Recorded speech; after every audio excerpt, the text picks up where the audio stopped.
Oiga, me da muchísimo gusto recibir en este estudio a Rafael Correa, quien fue presidente de Ecuador entre 2007 y 2017, 10 años en el poder. Presidente, ¿cómo está? Muy buenas noches. Feliz, pero cansado. Tenemos poco más de 24 horas en México y parece que hemos pasado ya un mes aquí, pero muy agradecidos con México por cómo nos han recibido y por esta oportunidad que nos dan. No, encantado, presidente. Y déjeme entrar ya en materia. Usted se considera como un hombre de izquierda. Sí.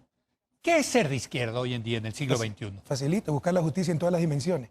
No solo la justicia social, la justicia de género, la justicia étnica, la justicia etaria, la justicia intergeneracional, lo cual implica cuidar el medio ambiente, cuidar el único planeta que tenemos. Pero eso, tratemos de bajarlo a políticas públicas específicas. Encantado. La igualdad, que yo creo que es el gran tema de la izquierda, desde luego, ¿no? Históricamente. No necesariamente la igualdad, igualdad de oportunidades. A ver, eso es una diferencia, que ¿no? Incluso es diferente hablar. Concilia libertad con justicia. Libertad es una palabra que nos robó la derecha. Para ella, la derecha, libertad es la no intervención, sálvese quien pueda, la competencia. Que el de 200 kilos pelee contra el de 50 kilos sin árbitro. Para nosotros la libertad es la no dominación. Y para eso necesita justicia, igualdad de oportunidades. Pero a ver, eso que, otra vez, ¿qué significa? ¿Cómo dar las mismas oportunidades? Que es una cosa que compartimos todos los países de América Latina. El que nace en clase media o clase rica tiene una posibilidad de quedarse ahí. El que nace de clase pobre, también hay una gran probabilidad que ahí se quede. ¿Cómo romper eso, Eso se llama la falta de movilidad social. Correcto. Y la principal muestra que nuestras democracias son democracias de papel, no democracias reales. ¿No? ¿Cómo romper eso? ¿Cómo romper Dando eso? oportunidades. ¿Y cómo se da oportunidades? A través de la acción colectiva y el representante institucionalizado de la sociedad, por medio del cual esa sociedad realiza su acción colectiva, se llama Estado. Es un Estado que garantice educación, salud, oportunidades, no como mercancías, como derechos. Como derechos que los tiene que proveer directamente el sector público, presidente. Mire, lo importante es que lleguen a los beneficiarios, pero yo sí creo que hay cosas que por el concepto, ¿no?, fundamental de ellas mismas debería ser directamente provistas por el Estado. Ahora, eso pasa por algo que la izquierda también le ha dado la vuelta, presidente, que es el tema fiscal, el tema de cobrar más impuestos. Hoy en día, por cierto, es el gran principal tema en Estados Unidos, en la izquierda de Estados Unidos, que es cobrar más impuestos para dar más. ¿Existe izquierda en Estados Unidos? Pues bueno, la izquierda de allá, ¿no? Digamos. La diferencia entre izquierda y derecha es menor a lo que yo pienso cuando me levanto. Bueno, pero si ve a Elizabeth Warren o a Bernie Sanders, ya están hablando. Estoy siendo injusto. Así es. Pero pasa por un tema precisamente de cobrarle más impuestos a los ricos para darle más oportunidades a los pobres. Pero eso se llama sociedad. Eso se llama incluso civilización. Que el que más tiene, más pague para con ese ingreso, ¿no?, financiar oportunidades para todos. Pero, a ver, significa desde luego eso. Pero si usted le sube los impuestos en un país como en América Latina, los capitales se van. Ese es el gran mito que existe. A ver. Baje los capitales, los impuestos, lo que usted quiera, que es lo que siempre hemos hecho, y verá que se seguirán yendo. Los capitales responden a otra lógica. A ver. De hecho, América Latina es la región con más bajos impuestos del planeta, una de las más bajas de las regiones con más bajos impuestos. Y somos el continente más desigual del planeta. Correcto. Y uno de los factores precisamente aquello que el que más tiene no paga más. Entonces es algo que tenemos que revisar. Pero entonces sí deberíamos de subir los impuestos adecuadamente, y debemos ver el todo, no solo la parte. Para los propios empresarios, primero, no puede haber empresas prósperas en países quebrados. Segundo, para que las propias empresas tengan prosperidad, necesitan a quién vender, y para eso se requiere una adecuada distribución del ingreso, adecuada distribución de oportunidades, como es manifestado. Pero nos hemos atrasado en ese sentido en el tema fiscal. América Latina está extremadamente atrasada y confundimos todo y nos dejamos engañar por el Fondo Monetario, entre otros. Por ejemplo, los déficits fiscales. Usted escucha déficit fiscal y considera que es pérdida. No. Bueno, a mí no me gustan, tampoco los déficits. A mí sí me gusta si es un déficit fruto de la inversión. Claro. Que si usted, para que usted endeudarse para invertir. Si usted está pagando un arriendo, $1.000 mensuales, y en lugar de eso puede comprarse una casa de $50.000 y después, por siempre, pagar $1.000, después de 15 años, tal vez ya la casa es suya, ¿verdad? Es una buena idea comprarse la casa. Pero significa que va a tener déficit, que va a poder financiarse, pero está acumulando un activo que le va a dar un ingreso explícito e implícito por el resto de sus días. O sea, lo que usted dice, hay que endeudarse para invertir. Si es que es necesario endeudarse para invertir, hay que hacerlo. Sin inversión no saldremos del subdesarrollo, y ahí está la trampa de los déficits fiscales, cómo se los consigue, porque hay otra forma técnica de medirlo, incluye inversión como un gasto más, lo cual es un terrible absurdo. Es como que si una empresa privada obtuviera 20 millones de dólares en utilidades, quiere poner una nueva planta que le cuesta 50 millones, tiene que prestar 30 millones y la gente diga, prestó 30 millones, tuvo pérdida. Entender que el déficit de caja es pérdida. Ahora, ¿por qué han fracasado los gobiernos de izquierda en particular con este tema de endeudarse, pero no para invertir, sino que se los acaban gastando, presidente? No, tengo que decirle que los gobiernos de izquierda no hemos fracasado. El gobierno ecuatoriano fue un éxito total y muchos otros gobiernos como el boliviano. Por ejemplo, nosotros... Bueno, es el caso de Argentina, por ejemplo. Tuvimos varios años, no, ahí hay muchos mitos. Mire la respuesta del pueblo argentino. Tuvimos muchos años del más alto coeficiente de deuda, inversión pública, PIB, de todo el continente. Llegamos a un momento dado al 15%. 15%. ¿Sabe cuánto estamos en México? En menos de 3%. Nosotros estamos en 4 o 5%. Triplicamos porcentualmente y se duplicó el tamaño de la economía. O sea que en términos absolutos se multiplicó por 6 la inversión pública. ¿Y en qué se ve eso? En la infraestructura que tenemos, en escuelas. Eso es inversión social, escuelas, hospitales, pero también inversión productiva, los propios carreteros o carreteras, las hidroeléctricas, puertos, aeropuertos, y eso le da ingresos para el futuro, le da competitividad sistémica, es bueno, no es malo. Ahora déjeme preguntarle en ese sentido, porque Ecuador es un país muy especial porque no tiene control de su política monetaria, porque el dólar es su moneda. Terrible. Eso, a ver, terrible, dice usted. Sí. Terrible. ¿Y por qué no lo quitó usted? Porque hay cosas, es lo que se llama exit cost, usted seguramente lo ha visto, todos sus títulos, pero los costos de salida pueden ser gravísimos, pero no significa que sea algo bueno. Pero en economía, como en la vida, hay cosas muy fáciles de hacer y muy difíciles de deshacer. Poner un subsidio es muy fácil. Sacar el subsidio y puede colapsar. Lo estamos viendo. El gobierno, ¿verdad? Lo estamos viendo, ¿no? Eliminar la moneda nacional fue relativamente sencillo, ¿no? Era un momento de crisis, se logró consenso, mucha propaganda, mucha manipulación. Salir de esa moneda extranjera para volver a una moneda nacional puede crear un cataclismo económico, social y político. Entonces, ¿no hay manera?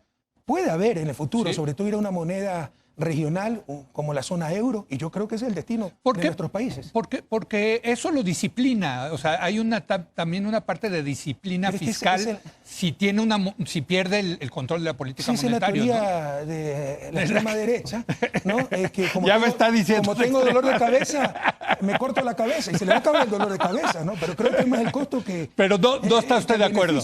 No está usted de acuerdo con eso. La moneda es el principal instrumento de coordinación social, ¿no? Usted puede con eso reactivar la economía, desde luego, hacerla más lenta, y también es el principal, esto es fundamental para un país en vía de desarrollo. El talón de Aquiles de un país en vía de desarrollo, incluso el Gran México, ¿no? No es el sector fiscal, como nos quieren hacer creer, eso es ideológico, es el sector externo, ¿no? Si salen más dólares que lo que entra, hace colapsar una economía, peor una economía dolarizada. Pero en todo caso, en economías con moneda nacional, la válvula que regula eso se llama tipo de cambio. Hay un gran desequilibrio, se deprecia la moneda y se equilibra nuevamente el sector externo. Nosotros no tenemos ya ese tipo de cambio. Yo lo sé. Esa es la principal pérdida de un sistema como el sistema dolarizado. Déjeme preguntarle las diferencias entre un país como Ecuador, que usted gobernó 10 años, desde un punto de vista de izquierda y con estas ideas, y un país, digamos, neoliberal, vamos a llamarlo así, como Chile, que también está pasando por un momento crítico. Los dos países crecieron de manera importante, y los dos países, presidente, lograron bajar los niveles de pobreza. No de desigualdad, pero sí de pobreza. ¿Cómo ve usted el asunto? Mire, primero creo que la disminución de la pobreza debe ser el principal indicador de calidad de políticas económicas y públicas en general. Y usted lo logró. Países como los nuestros, ¿no? Creo que porcentualmente Ecuador mejoró mucho más que Chile y que el modelo chileno escondía grandes contradicciones que se están evidenciando en estos momentos. Pero hay muchos mitos sobre el modelo chileno, ¿no? Obviamente, después de 19 años de una dictadura sangrienta, pues lograron un sistema que algo funcionó, pero como usted dice, escondía grandes desigualdades. Y la pobreza es un concepto relativo. Yo le podría decir que los pobres, incluso los miserables hoy en día, serían clase media alta si comparo con la Edad Media, pero es una comparación errónea. Tenemos que ver con la calidad de vida que pueden alcanzar con los recursos que tenemos. Y con los recursos que tiene América Latina, no debería existir pobreza.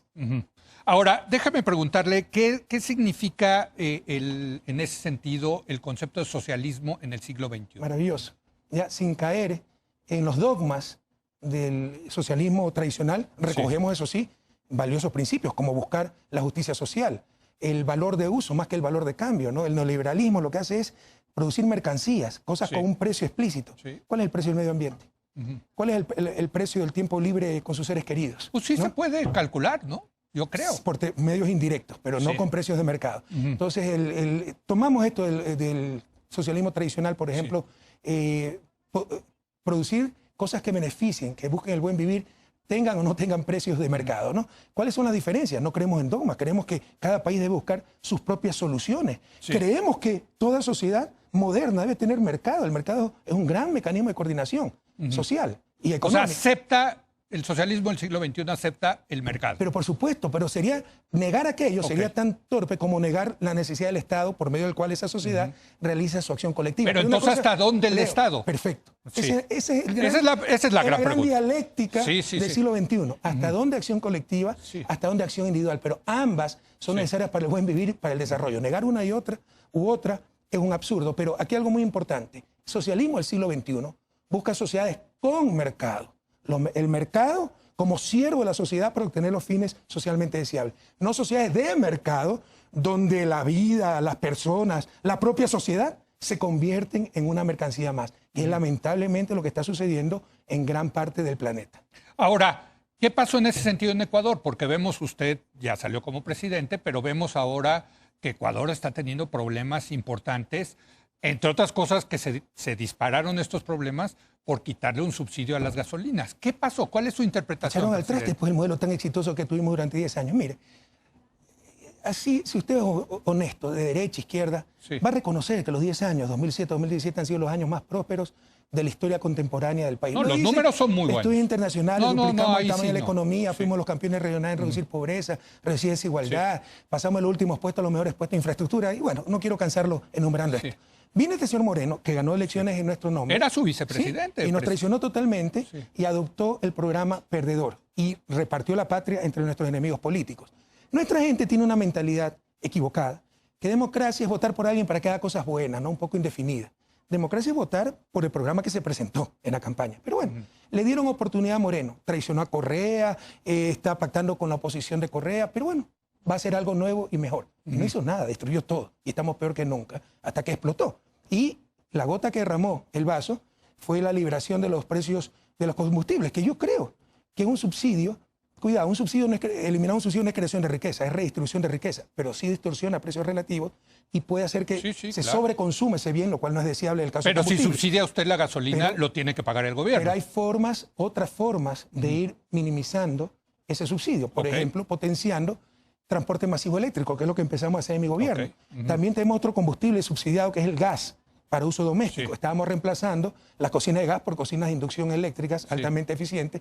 Todo eso lo echaron al tacho de basura y viene lo que llamamos paquetazo, ¿no? De un solo golpe liberar los precios de los combustibles, lo cual iba a incrementar pobreza, a la cual ya habían regresado 500.000 de ecuatorianos estos 2 últimos años. Entonces se equivocó el presidente Lenín Totalmente, Moreno. además innecesario. Lo que pasa es que prepararon, fue un cóctel Molotov que lo fueron Pero cuando preparando. dices ¿quién lo preparó? ¿Quién El está gobierno, detrás porque de al principio, ¿qué hicieron? Empezaron a reducirse impuestos, disminuir ingreso fiscal. Eliminaron aranceles por el fundamentalismo de mercado, libre comercio, en una economía dolarizada. ¿No está de acuerdo usted con el libre comercio? No, con el comercio inteligente sí, con el bobo aperturismo jamás. Y revise la historia, ningún país se desarrolla así, salvo un par de excepciones. Bueno, a como Holanda y nosotros nos Suiza. ha ido muy bien, la verdad, con el libre ¿Y comercio. dónde están entonces los resultados en desarrollo? Porque a nivel de desarrollo bueno, no pues. muestra ninguna diferencia, con todo respeto, México, con respecto a América Latina. Bueno, se ha subido el ingreso per cápita en México. A nivel de índice de desarrollo humano en Naciones Unidas, Bueno, ustedes estoy- están por encimita del promedio de la Pero yo región. no me puedo imaginar un México sin el Tratado de Libre Yo Comercio. sí me lo puedo con Estados imaginar, Unidos. por el contrario, ustedes son la muestra de los mitos que existen al respecto, porque 25 años ya de un tratado del NAFTA, al lado del mercado, están el segundo más grande de Europa, Estados Unidos y Canadá, con Canadá sí es más grande tal vez Norteamérica, Sí. y no muestran, ya debería ser desarrollado, pues si esa Pero fuera la entonces solución. le da la Pero- razón al argumento de Donald Trump de que hay que ser proteccionistas. No hay país que se haya desarrollado sin adecuado proteccionismo. Pat Buchanan dijo, no hay nada más antiamericano que el libre comercio y tiene toda razón. Revise el proceso de desarrollo de Estados Unidos del siglo XIX. Fueron los creadores del proteccionismo moderno con Alexander Hamilton. Y el que más impulsó el proteccionismo fue Abraham Lincoln. Eso fue parte de las causas de la guerra civil norteamericana. Pero estamos discutiendo algo Sí, antes bueno, de esto. ya nos fuimos al siglo XIX.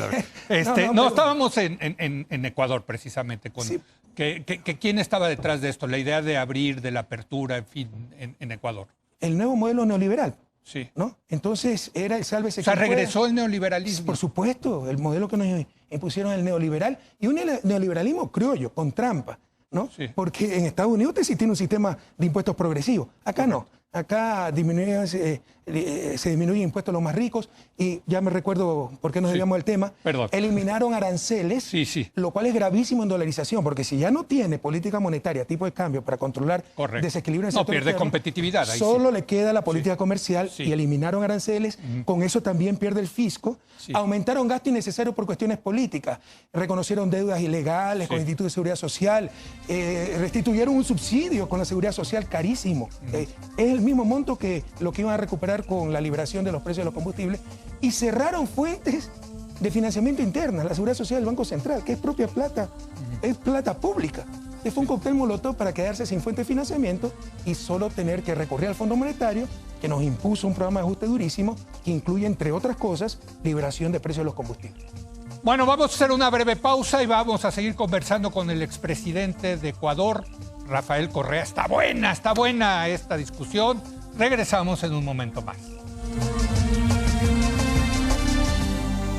Oiga, estamos teniendo una charla muy interesante con el expresidente de Ecuador, Rafael Correa, a quien le agradecemos mucho que haya venido en este viaje y está usted invitadísimo, Muchas presidente, gracias, cuando quiera venir aquí a este programa. Déjeme, estaba leyendo de uno de los logros que se dio en sus 10 años de gobierno, que fue la baja de la criminalidad. Y me parece que este es un tema, se lo pregunto, porque yo creo que este es el principal problema que tiene este país, mi país, México. ¿Qué hicieron ustedes? Eso es parte del éxito económico, porque no hay mejor política de seguridad que el desarrollo humano. Sí. Y cuando la gente tiene sus cosas, su casita, su terrenito, empieza a cuidar mucho eso y a respetar la ley y a evitar la violencia. Entonces no hay mejor política de seguridad que el desarrollo humano. Entonces hubo desarrollo humano que no ¿Qué se refiere con desarrollo humano? ¿Qué es? Bienestar humano, acceso a educación, salud, a vivienda, a un trabajo digno. Porque el neoliberalismo, y yo sé que usted es neoliberal y respeto mucho eso, y me encanta discutir con gente inteligente que no piense como yo porque aprendo, pero muchas veces por ese pragmatismo destructor, no importa que estén en condiciones de semi-esclavitud, es peor que estén desempleados, no. Porque el bien más importante para una sociedad se llama el bien moral.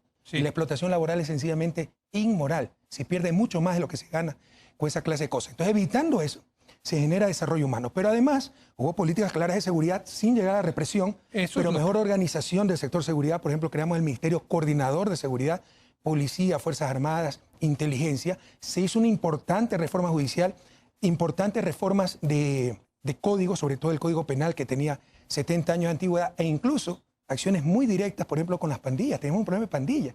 Lo que hicimos fue reunir a estos chicos y decirles, Ajá. chicos, esa energía juvenil la necesitamos para el desarrollo del país. Les dimos trabajo, les dimos una sede social y hoy a tal punto se integraron que tenemos un asambleísta que pertenecía a los Latin Kings. Pero entonces lo que está diciendo es, hay un brazo de política social que no hay que perder y que la izquierda, la verdad, siempre ha sido muy clara en ese sentido. Pero hay otra parte, hay otro brazo, que es el brazo de la justicia, el brazo de la policía, fiscales, El respeto jueces, a la ley. de Estado de Derecho. De Estado de Derecho. Que usted le invirtió dinero, por ejemplo, mucho dinero al tema de la policía, entiendo, ¿no? Y la reforma judicial también, que era ejemplo para América Latina. Pero dijeron que yo manejaba la justicia, yo no conozco a un juez de la Corte Nacional. Se me olvidó un factor importantísimo. El Sistema Integrado de Seguridad, el ECU 911, en todo el territorio nacional, inclusive las Islas Galápagos, usted marca el 911 y tiene acceso a policía, bomberos, ambulancia, etcétera. Es el único país de toda América Latina que tiene ese sistema integrado en todo el territorio nacional. O sea, sí le metió dinero, hay que Por decirlo. supuesto. Le invirtió porque es una inversión también, ¿no? Pero es que seguridad triplicamos la pública. recaudación tributaria. Nuestros detractores nos dicen que tuvimos suerte, que fue por el ingreso petrolero. El ingreso petrolero aumentó, pero no hubiéramos gozado de ese ingreso petrolero si no renegociábamos los contratos petroleros. Pero más aumentó la recaudación de impuestos, y no por nuevos impuestos. Estudio que hizo el SRI, que es muy bueno, el Servicio de Rentas Internas en nuestro país, mejoró mucho. Calculan que el 92% del incremento de impuestos es por eficiencia recaudatoria, porque ya no se toleró la evasión. Y triplicamos la recaudación de impuestos. Entonces eso nos dio gran cantidad de ingresos para poder invertir en la gente. Es que otra vez y pasa la por gente. el tema fiscal, presidente. Sí, o sea, yo no he dicho que no es importante. No, desde he dicho luego. que no es lo más importante en cuanto a desequilibrio macroeconómico. Mucho más peligroso un desequilibrio en el sector externo que el sector fiscal. El sector fiscal siempre tiene alguna manera de arreglarlo. ¿Cómo arreglarlo del sector externo? No, pero sí, estaba viendo las estadísticas, lo que logró usted bajar los homicidios por cada 100,000 habitantes. La verdad, sí, muy impresionante. Pasamos al segundo puesto. La verdad, se lo voy a ser sincero, me dio envidia, presidente. No, porque aquí estamos al revés. Vamos creciendo y creciendo. Pero se está Tenemos un contradiciendo. gobierno de izquierda que dice que también se va a solucionar esto con la política social. Ya lleva casi un año el presidente López Obrador y la violencia está peor que Leo, nunca. en un año no se puede hacer nada. Ni en 10 años. Se puede hacer mucho, pero no se puede hacer todo. Los procesos de desarrollo más rápidos, Singapur, Corea del Sur, sin democracia, con regímenes muy fuertes, tomaron 25, 30 años en circunstancias totalmente diferentes, con un ambiente geopolítico muy favorable, por la Guerra Fría, etc. Pero en todo caso, no decía que era un éxito el modelo mexicano. Eso se debe reflejar también en seguridad. No, bueno. ¿O de qué sirve tener más crecimiento económico, más ingresos promedio, si nuestros hijos no pueden salir a pasear tranquilamente a la calle? Pues déjeme lo cambio. No creo que yo no pueda ver una gran transformación hacia un Estado más activo, a un Estado que proteja, que dé más bienestar, si no hay seguridad. Es que ahí hasta los neoliberales estamos de acuerdo. Es un problema de bien público. O sea, no es una Estamos de falla acuerdo del mercado. No. En el problema, no en Desde las luego. soluciones, porque muchas veces la derecha viene solo la represión. No, mientras que bueno, la izquierda, claro que no. le he dicho, no hay mejor seguridad humana ciudadana que la basada en el desarrollo humano. Mire, yo en estos momentos, usted lo ha dicho, en el corte me lo dijo, me lo comentó, vivo en Bélgica. Sí. Créame que la gran diferencia con esos países no es la infraestructura, no son los mejores servicios, es la seguridad. Exacto. Saber que su familia razonablemente Claro. Puede salir vivir, con bicicleta. sin violencia, sin Sí, que la sí, asalten, sin que les roben, etc. Ahora, Europa también tuvo sus momentos de mucha peligrosidad, sin duda. Pero ese es el paso que nos falta en muchos países de América Latina. Esa es la ¿no? diferencia entre los indicadores económicos. Nos ha hecho creer que todo es económico. No, el desarrollo económico va mucho más allá de la economía. ¿no? Hay muchos bienes sin precios de mercado, intangibles, que son mucho más importantes Bueno, la seguridad, para el ahí bienestar la seguridad. social, para el bienestar humano, el bienestar ciudadano, que producir más carros, más papas, más tortillas, etc. Mire, y uno de esos bienes se llama seguridad. Mire, presidente, a Y mí... uno de los factores fundamentales para esa seguridad es la equidad. Con grandes diferencias es una forma de violencia. Pobreza, fruto de la inequidad, ¿no? es disparar balas cotidianas. Mire, presidente, yo que creo en un Estado más acotado, si me diera, con solo me diera el Estado mexicano seguridad, yo me daría por satisfecho. Pero no se equivoquen, esa seguridad primero no es esfuerzo de un gobierno, es esfuerzo de todos. ¿no? Se necesita un Estado. Segundo, no viene de más policías con más grandes armas, más cárceles, viene de más desarrollo humano, viene de más inclusión, viene de menor inequidad. No igualdad, yo no creo en igualdad absoluta, ¿no? Pero igualdad de oportunidades, como le manifestaba al inicio. Déjeme preguntarle sobre su relación con los medios de comunicación. Me encanta Sé ese tema. sé que fue pues problemática, por ponerle un adjetivo. Como usted está haciendo problemática esa relación. No, aquí no hemos tenido esa problemática, la verdad. ¿Qué pasó? ¿Qué pasó con usted y los medios de comunicación? Porque no son ¿Por qué medios- se pelearon? Es que no es tan simple el asunto, no son medios de comunicación, son medios de manipulación, son los guardianes del status quo, no nos equivoquemos. En Ecuador y en gran parte de América Latina esos medios pertenecen a unas élites que siempre nos han dominado y van a tratar de destruir a cualquier gobierno que intente cambiar las cosas. Son los guardianes del status quo, pero también caen en una gran inconsistencia, ¿no? Yo creo que ningún periodista tiene derecho a mentir, a manipular en nombre de la libertad de expresión, pero además están asumiendo un rol político, pero no quieren aceptar respuestas políticas. Ellos le pueden decir todos los días al presidente inepto, o ladrón, corrupto, y usted no le puede decir incompetente porque está atentando contra la libertad de expresión. Entonces, que ya se bajen de esa nube rosada. Si asumen un rol político, que sepan soportar respuestas políticas. Pero no es papel de los medios, de la prensa en particular, criticar al poder. ¿Y quién está contra eso? La crítica inteligente, como la suya, bienvenida. Pero no critican, mienten. O sea, no porque sea opinión, puede ser en base de hechos inventados. ¿no? Entonces, yo estoy contra el gobierno de Correa porque Correa es un corrupto y tiene cuentas en Suiza. Bueno, demuestre las cuentas en Suiza. Sí. Eso no es opinión, eso es calumnia. O sea, es difamación. los hechos. O sea, lo que La no... verdad nos hará libres. América Latina es muy tolerante con la mentira. Es una gran diferencia con el mundo anglosajón. Y nuestra prensa miente y no podemos permitirlo. ¿Y entonces qué tiene que hacer el gobierno al respecto, presidente? Mire, incluso desde el Digo, punto de no vista, está fácil, desde la el punto de respuesta. vista democrático, es un problema complejo, pero yo creo que el más importante, que enfrentan los movimientos progresistas y la propia democracia. Porque una buena prensa es vital para la democracia.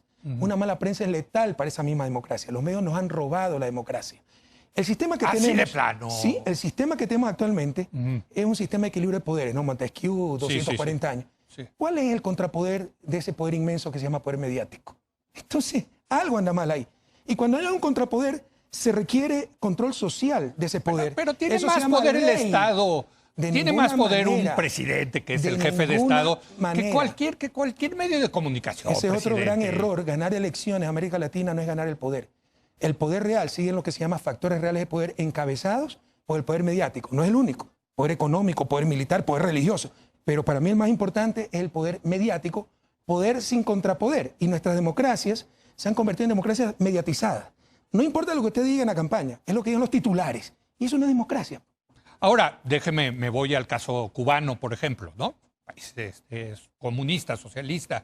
Pues ahí no hay prensa, ahí no hay libertad, ahí no se puede criticar al gobierno. Bueno, sí hay prensa, pero tal vez tiene razón, no se puede criticar, pero no significa que la solución sea el otro extremo, que porque son empresas privadas con fines de lucro, en nombre de la libertad de expresión puedan difamar, engañar, manipular. Le insisto, nos roban la democracia y van a boicotear cualquier proceso de cambio porque todo está en función de mantener el status quo. Basta ver a quién pertenecen los medios de comunicación en América Latina. Pero y entonces hay que censurar los presidentes. No de ninguna manera. Entonces, ¿cuál es la solución? Bueno, yo creo, me encanta este tema. Sí, y voy a escribir veo, este tema. Veo que a mí también, ¿eh? Un seminario. No, bueno, viene Pero y lo yo creo que platicamos, la solución presidente. Sí. pasa por el cambio en el sistema de propiedad. A ver. No nos engañemos, de que se inventó la imprenta, la libertad de prensa es la voluntad del dueño de la imprenta.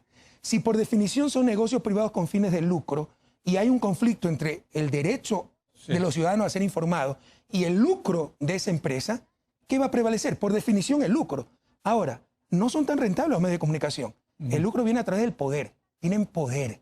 Entonces, buscan ese poder. En consecuencia, hay que cambiar la forma de propiedad. Debe haber más medios públicos, no significa medios gubernamentales, controlados por los ciudadanos. Debe haber más medios comunitarios, llamamos a Ecuador, pero, por ejemplo, el grupo de periodistas profesionales, 5, 8 que se unen, que el Estado los apoye para que hagan verdadero periodismo. Ahora, la tecnología... No dependan de auspiciantes, no busquen necesariamente el fin del lucro, se dediquen solo a la tarea de informar. Ahora, la tecnología no está resolviendo ese problema con las redes sociales. O sea, sí está rompiendo, se está rompiendo esa especie de monopolio de la que usted está hablando. Por experiencia le tenían digo, los medios tradicionales, ¿no? Por experiencia le digo que eso está sobredimensionado. Sí, se ha mitigado el poder de los medios hegemónicos, pero no es que ya más importantes son las redes sociales. De hecho, las redes sociales muchas veces reproducen lo que dicen los medios hegemónicos, que ya siguen teniendo un poder enorme. Tal vez ha disminuido. Antes podían imponer un gobierno. Ahora tal vez no tienen ese poder, pero sí tienen el poder de vetar o boicotear cualquier política que no les convenga. Déjeme hablar en ese sentido de algo que fue muy importante durante su gobierno y que tiene que ver con el Internet. Julian Assange, usted le dio refugio en la embajada. Cuéntenos de esa decisión. Bueno, la embajada de Ecuador en Londres. Mira, ¿no? Yo al menos en lo personal tengo un gran problema. Un problema para la política, que es ser muy coherente. Podemos explicar todas nuestras acciones. Podemos equivocarnos, ¿eh? ¿Quién no se va a equivocar en 10 años? Pero normalmente somos coherentes. Yo no es que coincido con todo lo que ha hecho Julian Assange, pero era claro que no tenía garantía del debido proceso. Era claro que pedían juzgarnos en Estados Unidos con leyes que implican la pena de muerte, lo cual es rechazado por el Sistema Interamericano de Derechos Humanos y todos los tratados de derechos humanos a nivel mundial. Si usted ve el reporte que se hizo después de 2 meses de estudio, por eso se le otorga el asilo, porque no hay garantía del debido proceso. Pero supongo que tenía muchas alternativas, no sé cuántas alternativas tenía Assange, pero yo cuando escuché que Ecuador sí me llamó la atención. Qué raro, ¿no? Que busque asilo en un país donde no se respetaba la libertad de expresión. Bueno. Para que vea que era mentira. Pero ¿fue una decisión difícil para usted? No, por ejemplo, ¿no lo presionó Estados Unidos? No, de ninguna manera. ¿No? Con Snowden sí me llamó el vicepresidente, pero tampoco sin presionar, sino decir, están preocupados porque ha pasado esto. Y bueno, vamos a tomar en cuenta sus preocupaciones, pero jamás hubiéramos aceptado ninguna clase de imposición o de amenaza. Pero no, lo que se hizo, mire, es nuestro derecho soberano. Nosotros podíamos darle el asilo sin dar explicaciones a nadie. Pero se hizo un estudio de 2 meses, con un reporte ahí, y fundamentando las razones por las que otorgábamos ese asilo. Déjeme hacerle una última pregunta y desgraciadamente ya no nos queda mucho tiempo. Yo me hubiera quedado mucho más tiempo con usted. Encantado con Se ve que le gusta la polémica, presidente, y me encanta, ¿no? Me gusta el diálogo, enriquecerme con las opiniones de los demás. Así es. López Obrador en México. ¿Cómo ve? ¿Es un cambio importante? Por supuesto que es muy importante, pero no le pidan hacer todo y en menos de un año. Sí. Le repito, ganar elecciones en América Latina no es ganar el poder. El poder real sigue en los factores reales de poder, poderes fácticos tradicionales encabezados por la prensa. Pero yo creo que López Obrador es una gran esperanza, no solo para México, sino para toda América Latina. ¿Se está configurando un eje de izquierda, diría usted, en América Latina? Hubo una reacción conservadora. La época de oro de América Latina fue 2002-2014. Eso lo dicen también estudios como de la CEPAL. Sí. 90 millones de ecuatorianos de latinoamericanos salieron de la pobreza. Bueno, también coincidió con el boom de los commodities, pero ¿no? no todo se explica por eso. Bueno, pero bueno, estudios donde dicen que Ecuador pues, tuvo un desempeño mucho más allá de lo que justificaban el incremento del ingreso petrolero. Pero en todo caso, salieron de la pobreza 90 millones de latinoamericanos, mientras Europa decrecía, Estados Unidos estaba estancado, América Latina crecía, disminuíamos desigualdad. En el 2014 se revierte eso, entre otras cosas, por el cambio en el entorno económico, desplome de los precios de los commodities, y que la prensa de derecha dijo es culpa de las políticas progresistas. Y empezaron a llegar gobiernos de derecha reaccionarios por todos los medios, a las buenas o a las malas. Por ejemplo, en Argentina lo ganaron democráticamente, entre comillas, aunque el gran opositor de Scioli fue el Clarín, no fue Macri.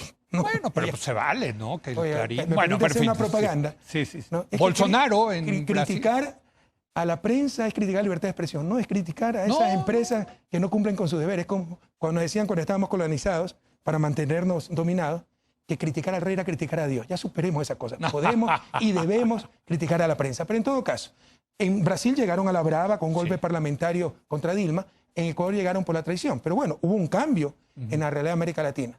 Pero más rápido de lo que se desarrolló ese cambio, empezó ya a desaparecer con la victoria de Alberto Fernández en Argentina. Entonces yo creo que hay un cambio muy importante en la región, con las protestas que hemos visto en rechazo al neoliberalismo en Chile y Ecuador, con la victoria de Evo Morales en Bolivia.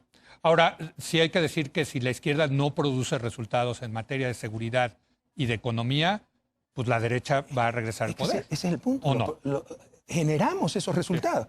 ¿Por qué cree que a mí están persiguiendo judicialmente? Porque saben que si hay elecciones, yo regreso al país, les gano todas las elecciones.